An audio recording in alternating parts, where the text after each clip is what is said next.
Hello, everyone. Welcome to LexTalk World Talk Show presented by Clickaway Creators. Today, we have Mr. Arturo with us. With more than 20 years of experience as an attorney at law, including his participation in projects in Europe, Mr. Arturo currently specializes in complex industries such as pharmaceuticals, real estate, and the real hard name that we have is hydrocarbons with us.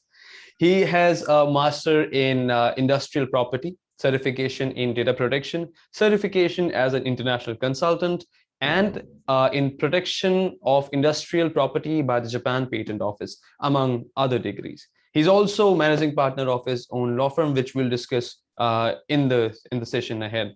So now, without wasting any further time, it's time to introduce you to the gentleman himself. Hello, Mr. Arturo. How are you doing? Hi, I'm great. Thank you very much for your time and for this interview. A pleasure is all ours. Thank you very much for joining us, and it is our pleasure to have you on board with us. All right, so without wasting more time, as you have heard, I tried my level best to cover things about you, but it's not enough, of course. I understand that you are a law firm based out of Mexico. We'll start your conversation right from there. So, why did a major Mexican law firm decide to open an office straight in States in Texas? Yeah, actually, we're really glad to open this office because since we have been making business with our clients, we realized that the frontiers should not be a boundary for us. Mm-hmm. So nowadays, with the TEMEC in Mexico, I mean the new international treaty between Canada, United States, and Mexico, realize that the Mexican companies are really trying to go there and open the market to the biggest market in the world. So at that point, it's something that we should satisfy with in two ways. The Mexican law firm with the American law firm. At that point, the client should have the point-to-point, all the consultancy and the advisory just to go there and open the market and be success. No, that's beautiful because, yeah, of course, Mexican companies, even, I mean, the South American companies are trying to enter the States because, yeah, the most mature market over the globe is, of course, States. So everybody really wants to reach right there. Talking about Mexico today, I mean, if we talk about Mexican industry as a whole, is it worth investing from the standpoint of being an investor? Although I'm not an investor, but still, is it worth investing in Mexico today? Or if it is, what risks are there for a foreign company to move in Mexico? Really, it's an interesting question because a lot of people is trying just to go away with their investments. However, it's important to tell you that if you are trying to open a new market, Mexico, it's really a good opportunity since we have more than 100 million people here. So we have a lot of consumers trying to obtain something different, the first thing. And the second one is that we have a lot of amendments and reforms of the law right now. So maybe the market is changing, but in any change, you will have, of course, risks, but you have opportunities as well. At that point, maybe the main risk would be just not to have a good advisory. Because with these new regulations, unfortunately, some firms and some entities in Mexico are not updated. So the advisory would not be so clever or so scheduled to obtain the goal and to achieve the goals of your clients. So at that point, it's something that you should take into consideration to obtain advisory from firms that are in innovations and trying to obtain with you the success in the new market. All right. Moving further, if we talk about some legal aspects of Mexico, there is much talk in the media that the president of Mexico is carrying out several law reforms that are forcing companies to change the way they operate as of now. So what risks are the investors, the new investors are looking at? Actually, I would just point out a couple of them because there is a lot of reforms. Maybe, for example, outsourcing. Right now, it's forbidden since it was the way it was been working from the last 30 years. So it's to change all the culture of the enterprises and the investors about the way it's working right now with the employers and employees. So this changes. It's really a big one. Another one is that we have been facing a lot of reforms about the taxes, the way it works, and the criminal procedures to obtain a jail if you don't pay as it should be interpreted by the law or by the authority as well. So with these two reforms, we can just make an additional one about some energy, hydrocarbons. We have been facing some reforms up there. And at that point, maybe the risks again is that we shall taking this into consideration about the cost, about the profits, and how it's going to work all these players about the market. Because when the players it's going out, the place is still there. Someone can be obtain that market as fast as possible. So at that point, our law firm should be really fast and dynamic to obtain the necessity of the client and what is going to be the goal to achieve at the end of the day. So in this connection, maybe is just to finish your question, is that in Mexico, from a long time ago, they were just trying to avoid any litigation proceedings. I don't know why, maybe it's cultural, but just to avoid it at any cost.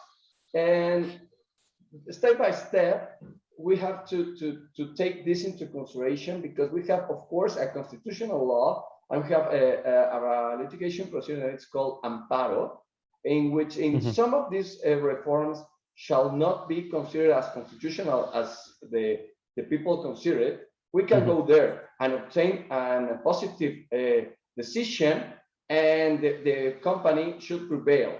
So at that point, maybe the law might be a good tool to obtain market and of course to obtain your prevail in a really changing place. All right, just to, I mean, like sort of a detour from the conversation.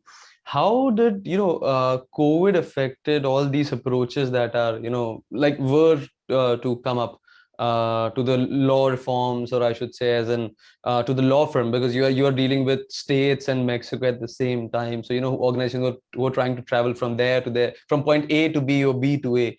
What are the challenges that you have faced in these difficult times? How business have affected, your business have affected due to COVID?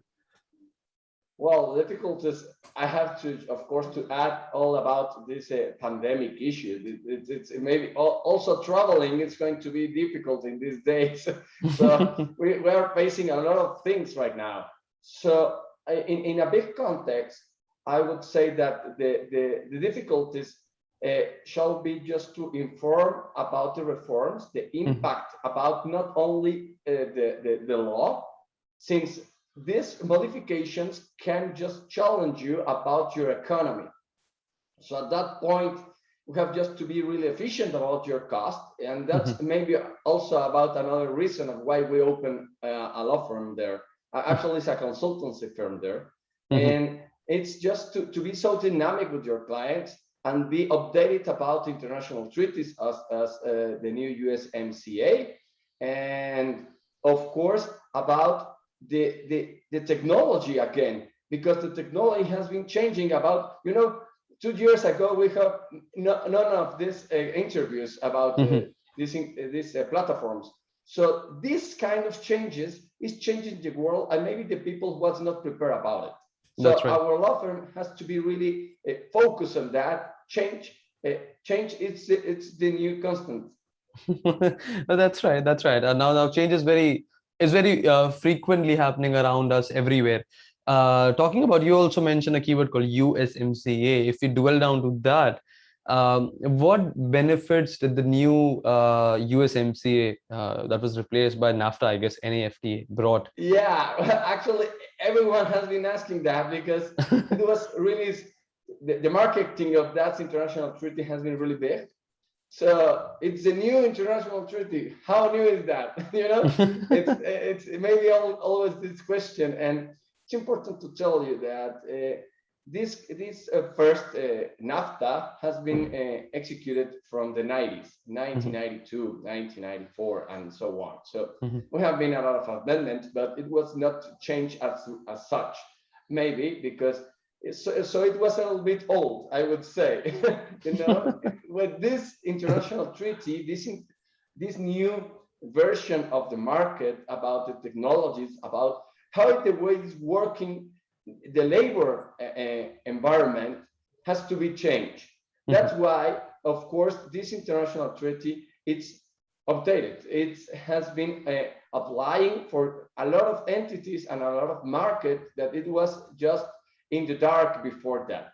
So the international treaty, what it's just right now doing, it's providing the rules from the countries, because it's important to tell you something. The international treaty in Mexico, for example, it's just a constitution, and thereafter it's the international treaties about the hierarchization of the law.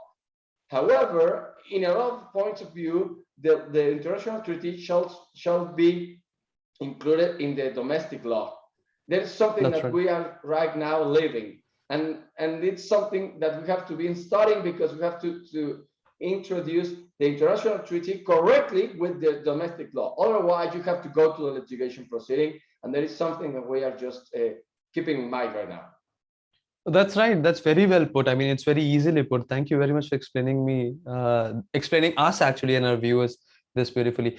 A follow-up question on this: is it easier now to open a business between these three countries?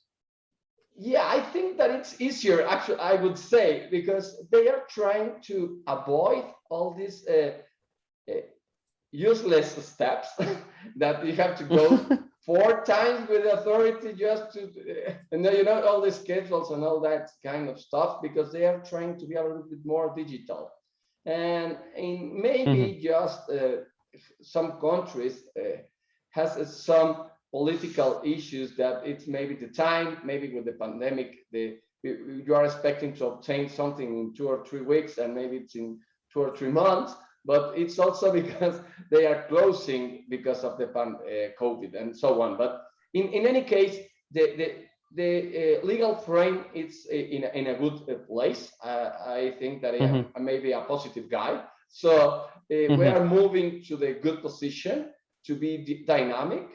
Maybe just the point of trying to challenge. The challenge maybe is just to inform our clients and the enterprises that the world is so small. You can go in a lot of places. And from the historical issue, it's important to say that the last economic crisis in 2008, for example, the companies who go abroad and try to take the world was the companies that not just prevail, since just open their market and really increase their profits in the several years. So it's maybe the big issue is to do that, just not to take it in your home and your next street. Maybe the world is smaller than we think. And this international treaty at this point is making the good things. No, exactly. Even at the time of the Great Depression, the organization, as you very rightly put, the organization that were prevailing not just in states, but let's say in India itself. I mean, in 2008, India was one of those countries who were contributing in terms of global GST in some decimals. So we were really contributing in terms of a positive aspect to grow the global economy when it's really dying in the most mature market that we were putting it into the colons before this. Let's put that as an example. If you are selling a watch, how many people can be obtaining your watch in a crisis? Maybe the 50% of the population that you are expecting in your country. But if you go to another country, you might have that another 50%. So if you want to prevail, you have to be dynamic and to put all the product or your service that you are not receiving in your place in another place. So when the economy just go again up, you will have your 100% expecting in your country and maybe more than your 50% abroad. So right. that's the reason of why right now it's a good place and a good mood and a good time to go forward. On that note, we have talked about so many great things for, inter countries, or, I mean, me setting my country in States and in Mexico or in other countries as well. Understanding the perspective of opening your organizations in different parts of the world. What are the requirements? What requirements does an entrepreneur in the United States need to open an office in Mexico, or vice versa? Yeah, well, for example, maybe it's almost the same. Actually, it's that funny because when we opened the office there, we realized that it was really, really similar. Because of course you will have, if you are, we have to take in mind maybe an LLC, for example, because it's something that we can just compare it. It's of course you will have a name, the partners, about the investment amount. They shall have the articles of incorporation or the operating agreement, and shall be duly recorded before the authority. In Mexico, for example, we have the foreign investment entity, so we have to record it there. In both countries, we have to, of course, to be recorded before the taxes in IRS or SAT. It's the name of the entities of the authorities. And that's just for a starting point. However, in both companies, if you don't have the immigration qualification, you will have the limitations in both countries. For example, in Mexico, you cannot open a bank account. You will have a representative in Mexico with a legal migration document, as well as in the United States. Otherwise, you have to do any kind of proceedings. So, I mean, the border, some of them shall be with an immigration document allowing you to open the bank account. Once you have that, you can open.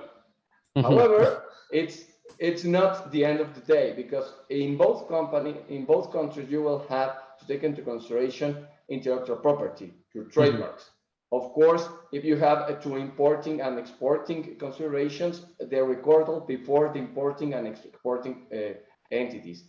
And finally, it's the data protection and data privacy. Of course, all this new right, you have to take into consideration. Otherwise, you might trigger a lot of fines and litigation proceedings. With that, you will be maybe just a good startup. No, that's right. Is it simple? I mean, to hear it, all of this sounds something. I mean, sounds pretty much to do for an entrepreneur while running their own venture, or trying to expand. Is it simple, and how do you really help them in doing so? Well, of course, maybe it's easier for us because we do that every day. If you don't do that, it's going to be really difficult. What we do is, of course, to go with you hand by hand, because we have to explain to you about what is going to be the final stage and what could be your consequence. And maybe it's just like a builder. If you don't have a good part in your first floor, it's not going to be really useful to have a lot of floors, because it's going to be fell down. So at that point, we are maybe that engineer with you as entrepreneur to go out and have a good company and have success. Otherwise, really, it's going to be really difficult. No, that's right. That's the reason I asked you. All right. Now that was a great insight for us to hear about you, and thank you very much for explaining me all these things about your profile in a general sense. My last question would be, because I'm sure the young entrepreneurs from States and from Mexico who are hearing all these things, who want to over their venture right there in Mexico or in States, want to really talk to you about this, and need some advice from you. How can an entrepreneur contact you for the advisory? I would be really glad to someone just to contact us. Actually, I tell you something. If someone of us of your our people just trying to reach me, it's in www.gonzalezdearaujo.com, and my first 40 minutes is going to be free of charge, just to know about each other and to advise you a little bit about your company status and in which part of that chain can we collaborate with you. Oh, great. So we have 4 freebies here. Then, guys, let's catch up to this. And I guess you can learn more. He's a really great gentleman. I mean, before the session, the way we had a discussion, it was really beautiful. And we are also, very glad to have him as part of LexTalk World as well. We'll put some links to reach Mr. Arturo right here of his LinkedIn and of his website and everything, so that you can find him very easily. Please reach out to him, have a word with him, and just open your venture out, right then and right there. It's pretty easy, and of course, the way he explained it, it sounds very great to me. All right, Mr. Arturo. Again, I have so many things to say here, but I would just sum up this with some thank you notes. So thank you so much for sharing such great insights with us, and we look forward to having a chat with you again in the future on some other trending topics in the international legal industry so far. And for our viewers from states in Mexico and other places of the world, if you like this chat with Mr. Arturo, please like and share this video, and also subscribe to ClickAway Creators YouTube channel, and reach Mr. Arturo for some advice on opening your ventures right in Mexico or states. And of course, appreciate what we do, and that you have more coming in from legal industry leaders like Mr. Arturo that we have. This is Sagar for LexTalk World signing off. Thank you very much.